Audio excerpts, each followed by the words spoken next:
নমস্কার বন্ধুরা, আপনাদের আরও একবার স্বাগত জানাই পাবলিক ভিউ কলকাতাতে। বন্ধুরা, এই ভিডিওতে আইএসএল ইন্ডিয়ান ফুটবল নিয়ে কিছু গুরুত্বপূর্ণ আপডেট দেবো। বিশ্বকাপেরও আপডেট আছে, যেমন জর্ডান হ্যান্ডারসন তিনি কিন্তু ইংল্যান্ড দল থেকে ছিটকে গেছেন। ভোজিনা কেপা ভার্দের গোলকিপার কি সত্যি জামশেদপুরে সই করছে? তিরিকে ইস্টবেঙ্গল দল সই করতে পারে। হাওয়াস পেনেগেটিস ডিল ডান। আরও কিন্তু আইএসএল ইন্ডিয়ান ফুটবল নিয়ে কিছু গুরুত্বপূর্ণ আপডেট দেবো, তাই সময় নষ্ট না করে চলুন ভিডিওটা শুরু করি। তার আগে বলে রাখি, যেহেতু এখানে আপনারা খেলার সমস্ত রকম আপডেটস পেয়ে যাবেন, তাই অবশ্যই কিন্তু পাবলিক ভিউ কলকাতা চ্যানেলটিকে সাবস্ক্রাইব করে বেল আইকন প্রেস করে অল করে রাখবেন। তাহলে বন্ধুরা, সবার প্রথমে বলি, ভাগ্য খারাপ হবে তো জর্ডান হ্যান্ডারসনের মতো। মানে বিশ্বকাপে খেলেছে একটা মিনিট, তা সত্ত্বেও ইয়েলো কার্ড খেয়েছে। গতকাল ইংল্যান্ডের প্লেয়ার সেলিব্রেট করছিল, জর্ডান হ্যান্ডারসনও সেলিব্রেট করতে গেছিল। তারপরে অ্যাডভার্টাইজমেন্ট বোর্ড টপকাতে গিয়ে জর্ডান হ্যান্ডারসন ডিসব্যালেন্স হয়ে গেছে এবং হাতটা নিয়ে মুখ থুবড়ে পড়েছে এবং জর্ডান হ্যান্ডারসনের কুনি ফ্র্যাকচার হয়ে গেছে, হাত ফ্র্যাকচার হয়ে গেছে। তার জন্য জর্ডান হ্যান্ডারসন আর বিশ্বকাপ থেকেও ছিটকে গেছে। মানে কিরকম খারাপ ভাগ্য দেখুন। খেলুক না খেলুক, বিশ্বকাপ স্কোয়াডে থাকা, বিশ্বকাপ যদি জেতে তার আনন্দ যে আমি দলে আছি, সেটা কি বিশাল বড় ব্যাপার। কিন্তু বলে না যে নিয়তি, ভাগ্য কি লিখে রেখেছে কেউ জানে না। তাই জর্ডান হ্যান্ডারসনের রিপ্লেসমেন্ট ইংল্যান্ড এই মুহূর্তে কিন্তু নিয়ে আসছে। তো সত্যি বলতে জর্ডান হ্যান্ডারসনের ভাগ্য কি লেভেলে খারাপ, অবশ্যই ভিডিওটা শেয়ার করে সবাইকে জানিয়ে দেবেন। তাহলে অফিসিয়াল হয়ে গেছে যে পেনেগেটিস ডেম্পেরিস মোহনবাগান দলে সই করে নিয়েছে। মোহনবাগান ম্যানেজমেন্ট অফিসিয়াল পোস্ট করে জানিয়ে দিয়েছে। ঠিক একই রকম ইস্টবেঙ্গল, তারাও কিন্তু অ্যান্টোনিও লোপেজ হাভাসকে সই করে নিয়েছে। ইস্টবেঙ্গল ম্যানেজমেন্টের তরফ থেকেও খুব তাড়াতাড়ি অফিসিয়ালি কিন্তু জানিয়ে দেওয়া হবে। তো ইস্টবেঙ্গল না মোহনবাগান, আপনার মতে কোন দল বেস্ট কোচ সই করেছে সেটা কিন্তু অবশ্যই জানাবেন। তো যতদূর জানতে পেরেছি, এই বছর কিন্তু ইস্টবেঙ্গল দলের দল গোছানোর পিছনে মানে টাকা কাট আউট হবে।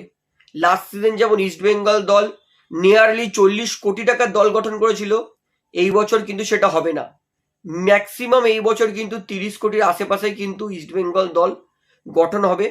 এবং যতদূর জানতে পেরেছি যে এই লাস্ট 5টা বিদেশি, লাস্ট 4টে বিদেশির জন্য ইস্টবেঙ্গল দল মোটামুটি 8 থেকে 10 কোটি টাকাই বরাদ্দ রেখেছে। তো 8 কোটি টাকা যদি হাভাসকে দেওয়া হয়, হাভাস তাহলে আমি মনে করি অনেক বেটার বিদেশি আনতে পারবে।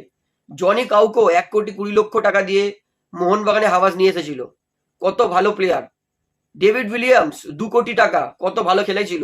তাই হাভাসের কাছে 8 কোটি টাকা ম্যাটার নয়। হাভাসের কাছে ম্যাটার হচ্ছে হাভাসের পছন্দের প্লেয়ার যদি ইস্টবেঙ্গল আনতে রাজি থাকে, বলে যে হাভাস স্যার আপনার দায়িত্ব ছেড়ে দিলাম, আপনি যা পারেন বিদেশি নিয়ে আসুন, আমি মনে করি সেটাতে কিন্তু ইস্টবেঙ্গল দল অনেক লাভবান হবে। সব থেকে একটা ভালো সাজেশন। এবং আমি এর আগেও বলেছি যে কেভিন সেভিয়ে ইস্টবেঙ্গল দলে থাকতে চাইছে না।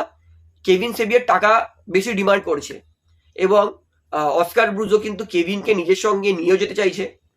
তো কেভিন সেভিয়ে ইস্টবেঙ্গল দলে থাকবে না, এটা প্রায় 90% কনফার্ম ধরে নিন। তো আমি কিন্তু ইস্টবেঙ্গল দলকে বলতে চাই, তিরি তাকে কিন্তু ইস্টবেঙ্গল নিতে পারে। বয়স 34, এখনো কিন্তু একটা দুটো সিজন ভালো খেলবে। লাস্ট সিজন পারজেসিভ দলের জন্য অবিশ্বাস্যকর ভালো ডিফেন্স করেছে।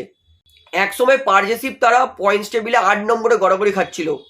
তিরি প্লেইং 11-এ সুযোগ পাওয়ার পর পারজেসিভ সেই দলের ডিফেন্স মজবুত হয় এবং তারা 7-8 থেকে 3 নম্বরে ফিনিশ করেছে। ভালো ডিফেন্স করেছে, চমৎকার খেলেছে তিরি। তাই আমি বলবো 1,20,00,000 টাকা মাত্র মার্কেট ভ্যালু তিরির। 1,20,00,000 টাকায় এত কম দামে এত ভালো ডিফেন্ডার আমি মনে করি না আর ইস্টবেঙ্গল পেতে পারবে। তিরির আইএসএল খেলার এক্সপিরিয়েন্স আছে, ইন্ডিয়ান কন্ডিশনে বহু বছর খেলছে, মোহনবাগান তারপরে জামশেদপুর মুম্বাই দলের ক্যাপ্টেন্সিও করেছে। তাই আমি বলবো যে 1,20,00,000 টাকায় তিরির মতো এত উঁচু মানের ডিফেন্ডার ইস্টবেঙ্গল পাবে না। ইমিডিয়েটলি ইস্টবেঙ্গল দল তিরির সঙ্গে কথাবার্তা বলতে শুরু করে দিক আপকামিং সিজনের জন্য। আমি বলছি ইস্টবেঙ্গল দলের যেহেতু এই বছর কাট আউট হয়েছে, তো পয়সা অত হাই বাজেট দল গঠন করবে না। এই কম বাজেটের মধ্যে সব থেকে ভালো কিন্তু অপশন আমি মনে করি তিরি। আমার এই সাজেশনটায় আপনার ধারণাটা কি, অবশ্যই কিন্তু ভিডিওটা শেয়ার করে ইস্টবেঙ্গল ম্যানেজমেন্ট অব্দি পৌঁছান। তার পাশাপাশি ইস্টবেঙ্গল দল নিয়ে আরেকটা ভালো খবর, পূর্বাল আচেংপা মুম্বাই সিটি এফসির জন্য যে গোল্ডেন গ্লাভ জিতেছিল আইএসএল এ, তো পূর্বাল আচেংপা তাকে কিন্তু ইস্টবেঙ্গল দল সই করছে। পূর্বালা চেংপা আসায় নো ডাউট ইস্ট বেঙ্গল দলের কিন্তু গোলকিপিং ডিপার্টমেন্ট অনেক বেশি মজবুত হয়েছে। প্রভুসেখান গিল এবং তার সঙ্গে পূর্বালা চেংপা, বলতে পারি ইস্ট বেঙ্গল দলের কিন্তু গোলকিপারের ব্যাকআপও ভালো প্লেয়ার আছে। পূর্বালা চেংপা বয়স কম, ভালো এক্সপিরিয়েন্স আছে, গোল্ডেন গ্লাভ পেয়েছে, ভালো সেভস করে, তো এটা কিন্তু ইস্ট বেঙ্গল দলের জন্য ভালো সই হয়েছে। তো সব থেকে অবাক টাইগার শ্রফ, তিনি কিন্তু ডুরান্ড কাপ খেলতে পারে। টাইগার শ্রফ তিনি মুম্বাই লোকাল টিমে যেই ফুটবলটা খেলে সেই দল কিন্তু ডুরান্ড কাপ খেলছে, এবং যতদূর জানতে পারি যে টাইগার শ্রফ তিনি কিন্তু ডুরান্ড কাপে পার্টিসিপেটও করবে। এটা কিন্তু একটা দারুণ মুহূর্ত হবে। টাইগার শ্রফের মতো এত মানে ফেমাস সেলিব্রিটি অ্যাক্টার, সে ডুরান্ড কাপ খেলবে, এটাই কিন্তু ডুরান্ড কাপ অনেক বেশি পপুলার এবং হাইলাইটেও আসবে। শুধু একটাই অনুরোধ, টাইগার শ্রফ যেরকম ভাট ভাট করে পাঁদ মারে, সেটা যেন ডুরান্ড কাপ চলাকালীন না মারে। এইবারে বলি, জামশেদপুর এফসির অনেক কটা ফ্যান পেজ, তাদের দাবি যে জামশেদপুর নাকি ভজিনাকে নেওয়ার জন্য টাটা গ্রুপ কথাবার্তা চালাচ্ছে। ভজিনা মার্কেট ভ্যালু 40 লক্ষ, বয়স 40, এবং আমরা সবাই জানি যে ভজিনা কত ভালো গোলকিপিং করেছে। তো জামশেদপুরের অনেক কটা ফ্যান পেজেই ভজিনার এই নিউজটা কিন্তু দিয়েছে।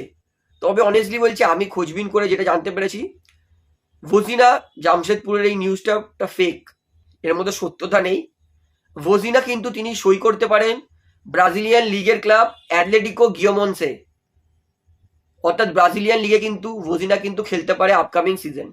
এইবারে লাস্ট আপডেট দিই, মোহনবাগান তারা কিন্তু পুরোপুরি চেষ্টা করছে লাল্লেংজোলা ছাংটেকে নেওয়ার। মোহনবাগান দলে যদি ছাংটে চলে আসে, মাই গড, মোহনবাগান দলের অ্যাট্যাক ভীষণই মজবুত হয়ে যাবে। লাল্লেংজোলা ছাংটে নো ডাউট ভারতের অন্যতম সেরা রাইট উইং এর অ্যাটাকিং প্লেয়ার। লাল্লেংজোলা ছাংটের বর্তমান মার্কেট ভ্যালু 2 কোটি টাকা। আমি আগেও বলেছি যে 2 কোটির প্লেয়ারের জন্য 2 কোটি টাকা ট্রান্সফার ফি চাইছে মুম্বাই সিটি এফসি, যেটা অনেক বেশি। মোহনবাগান 1 কোটি টাকা ট্রান্সফার ফি দেবে বলে রাজি আছে। চাংটেকে মোহনবাগান ভালো ডিল দিয়েছে, 4 বছরের চুক্তি অফার করেছে চাংটেকে, 4 বছরে 8 কোটি টাকা এবং ট্রান্সফার ফি 1 কোটি টাকা। অর্থাৎ চাংটের জন্য কিন্তু 9 কোটি টাকা খরচ করছে মোহনবাগান দল, যেটা আমি মনে করি যদি চাংটে 9 কোটি টাকায় 4 বছরের জন্য মোহনবাগান দলে আসে, এটা কিন্তু মোহনবাগান দলের জন্য দারুণ বিশাল সই হবে। তো চাংটের সঙ্গে কিন্তু এখনো মোহনবাগান ম্যানেজমেন্ট মুম্বাই ম্যানেজমেন্টের সঙ্গে নেগোসিয়েশন চালাচ্ছে, এবং এই নিউজটা কিন্তু কনফার্ম মার্কাসও করেছে। অর্থাৎ যদি ঠিকঠাক নেগোসিয়েশন করতে পারে মোহনবাগান দল, আইএসএল এর সব থেকে বড় সই মোহনবাগান করতে চলেছে লাল্লেংজোলা ছাংটেকে নিয়ে। ছাংটের বয়স মাত্র 28, অর্থাৎ এখনই কিন্তু ছাংটে আরামসে 5 বছর খেলতে পারবে। তাহলে বন্ধুরা, ভিডিওতে এতটাই বলার ছিল, আশা করি সমস্তটা আপনারা বুঝতে পেরেছেন। তো ভিডিওটা এখানে শেষ করছি। ভিডিওটি ভালো লাগলে অবশ্যই লাইক করুন, কমেন্ট করুন, শেয়ার করুন, এবং চ্যানেলের সকলকে অনুরোধ করে রাখবো, যেহেতু এখানে আপনারা খেলা সমস্ত রকম আপডেটস পেয়ে যাবেন, তো অবশ্যই পাবলিক ভিউ কলকাতা চ্যানেলটিকে সাবস্ক্রাইব করে বেল আইকন প্রেস করে অল করে রাখবেন। ধন্যবাদ।